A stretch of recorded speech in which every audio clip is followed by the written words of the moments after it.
සුබ දවසක් හැමෝටම ඔන්න මම අදත් තවත් චිත්‍රයක් අරගෙනවා. අද මම අදින්න යන්නේ වෙනස් විදිහ මාතෘකාවක්. ඒ තමයි අප බුදුරජාණන් වහන්සේගේ ප්‍රධානතම සිද්ධියක් නිරූපණය කරන මාර පරාජය කියන ජනප්‍රිය මාතෘකාව. මේක දියසායම් චිත්‍රයක්. ඒ වගේම තමයි මේක සාම්ප්‍රදායික ශෛලියට එහෙම නැත්තම් දේශීය ශෛලියට එහෙමත් නැත්තම් අපිට මේකට කියන්න පුළුවන් ශෛලීගත ශෛලියට අඳිනු ලබන චිත්‍රයක්. එහෙමත් නැත්නම් මේක නිර්මාණාත්මක සිතුවමක් කියන්නත් පුළුවන්. මොකද මම මෙතන දේශීය ශෛලී ලක්ෂණ වගේම නිර්මාණාත්මක ක්‍රමවේදත් භාවිත කරන නිසා. ඉතින් මම මේ සිතුවම මුලින් ඇඳගෙන තිබුණේ වර්ණ කරන්න පටන් ගන්න තියෙනවා මේ වෙද්දී. අද මම A3 ප්‍රමාණයේ වෝටර්කලර් ස්පෑඩ් එකක් තමයි භාවිත කරන්නේ. 160 GSM කඩදාසියක්. ඒ වගේම පෙන්ටල් දියසායම් වර්ගය සහ Apple brush මේ සඳහා මම භාවිත කරනවා.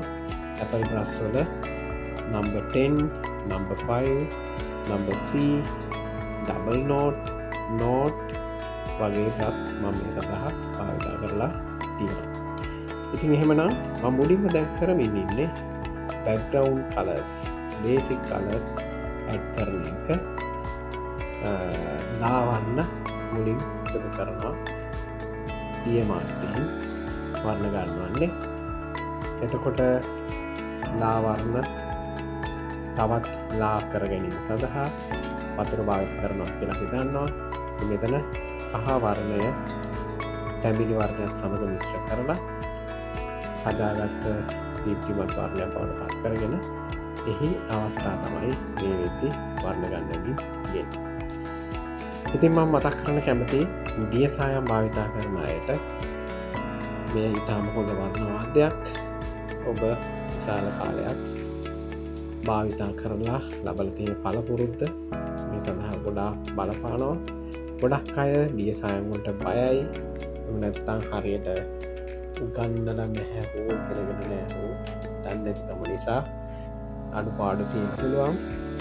මගේ අත්දැකීම තමයි අපි පටන් අරගන්න ඕනේ කාලයක් උමනාවෙන් තමන්ටම හොයාගෙන යන්න පුළුවන් ක්‍රම ශිල්ප මෙතන තියෙනවා. තව කෙනෙක්ගේ දේවල් බලන ගමන් හෝ තමන් භාවිත කරලා අඳුන ගන්න දැනුම තුල. ඉතින් දියසායම් තමයි හොඳම වර්ණ මාධ්‍ය විදියට සලකන්න පුළුවන්. අපි කොච්චර කිව්වත් පැස්ටල් පහසුම වර්ණ මාධ්‍යයක් කියලා. දියසායම් ඉගෙනගත්ත අයට නම් පැහැදිලිවම තේරෙනවා පැස්ටල් වලට වඩා දියසායම් මාධ්‍ය ඉතාම පහසු වර්ණ මාධ්‍යයක් බව. ඉතින් මම මෙහිදී මාර පරාජය සිද්ධිය නිරූපණය කරන්න, ඒ අවස්ථාව නිරූපණය කරන්න බුදුරජාණන් වහන්සේ මන්තෙහි ඇඳලා ඊට බාහිරව මාරයින් මම කැමති ආකාරයට නිරූපණය කරලා තියෙනවා. භයංකාර පෙනුමක් ඇති වෙන විදිහට මම වර්ණ කරන්න බලාපොරොත්තු වෙනවා. ඉතින් මේ වෙද්දී අපි පසුබිම් වර්ණ යොදා ගැනීම කරලා ඊළඟට බලාපොරොත්තු වෙනවා යම් විස්තරාත්මක බවක් එකතු කරන්න. සිතුවමක් සාර්ථකව අවසන් කරන්න, තමන්ටම ආවේනික වූ ලක්ෂණ යුක්තව කරන්න කාලය ඉතාමත් වැදගත් සාධකයක්. ඉතා සෙමින් ඉතා ඉවසීමකින් වර්ණ ගැනීම සහ ඇඳීම දෙකම කරන්න ඕන. ඒක පුද්ගලානුබද්ධයි. තව කෙනෙක්ට සමාන කරන්න බෑ.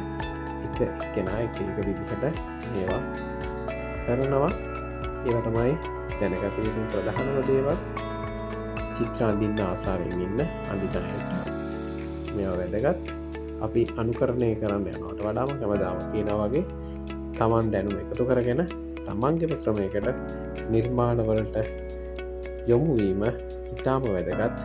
ඒකේ හොඳ අනන්‍යතාවයක් පවතින නිසා.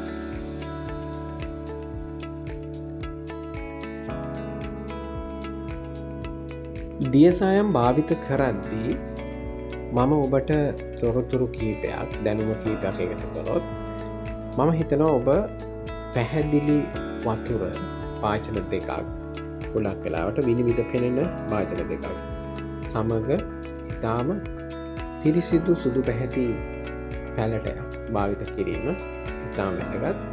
ඒ වගේම පේපර් සර්වියට් භාවිත කිරීම කරන්න ඕනේ අපිට පින්සලට එන වතුර වැඩි වතුර ප්‍රමාණය හෝ තින්ත ප්‍රමාණය ඉවත් කර ගැනීම සඳහා.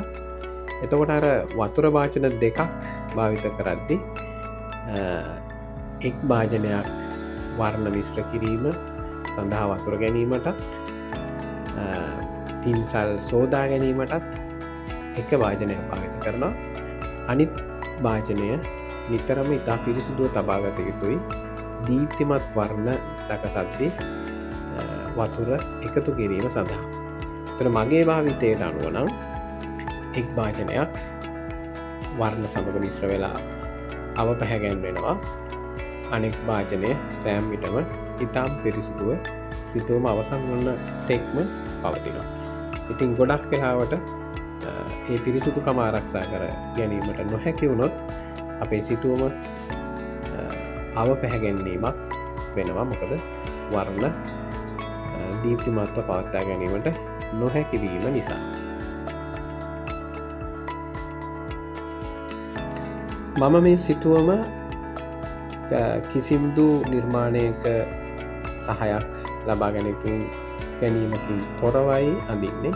සම්පූර්ණයෙන්ම මගේම නිර්මාණයක් විදිහට මං හැමදාම කියනවා වගේ ඔබටත් නිර්මාණයක් කරද්දි තමන්ගේම නිර්මාණයක් කිරීමේ හැකියාව ඇති කරගන්න.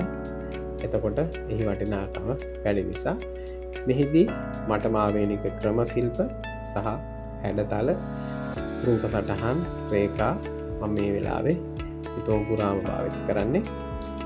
මම ආසාවෙන් හිටපු මාතෘකාවක් අඳින්න.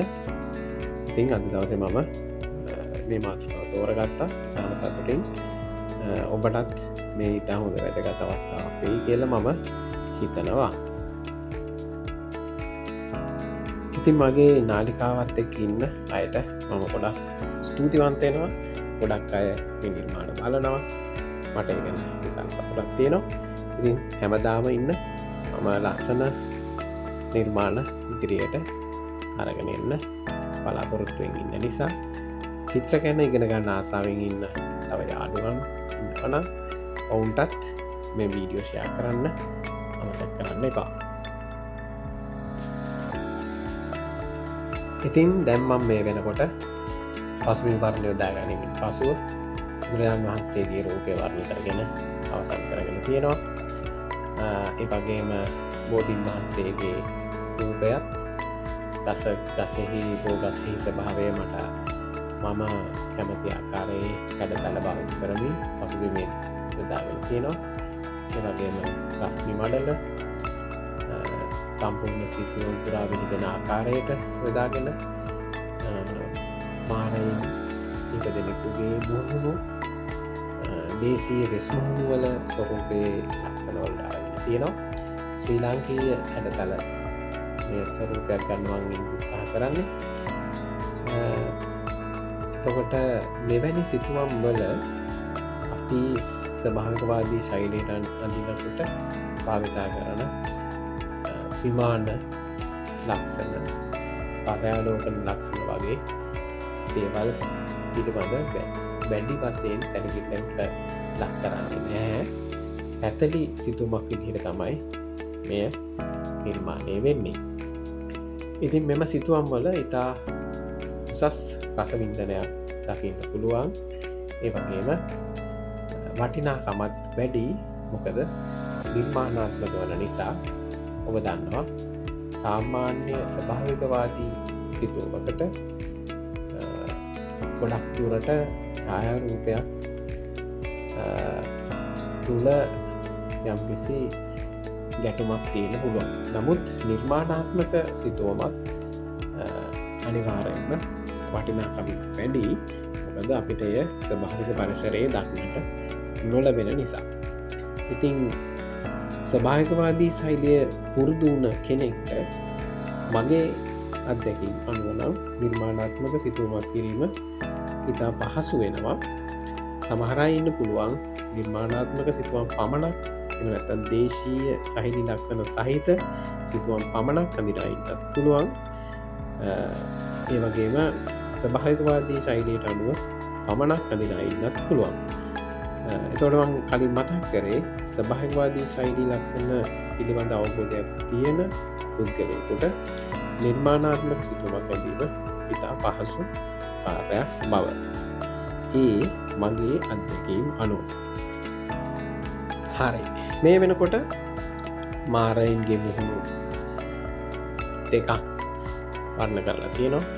ඒ වගේම තව එක් මාරයකුගේ මුහුණක් වර්ණ කරමින් ඉන්නේ.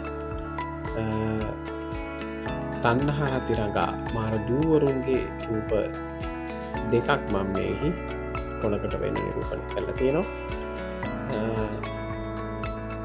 මම බලාපොරොත්තු වන ලක්ෂණ ටිකට අනුව මම ඉතාම සීමිත දේවල් ටිකක් තමයි මේ සිතුවමට එකතු කරලා තියෙන්නේ.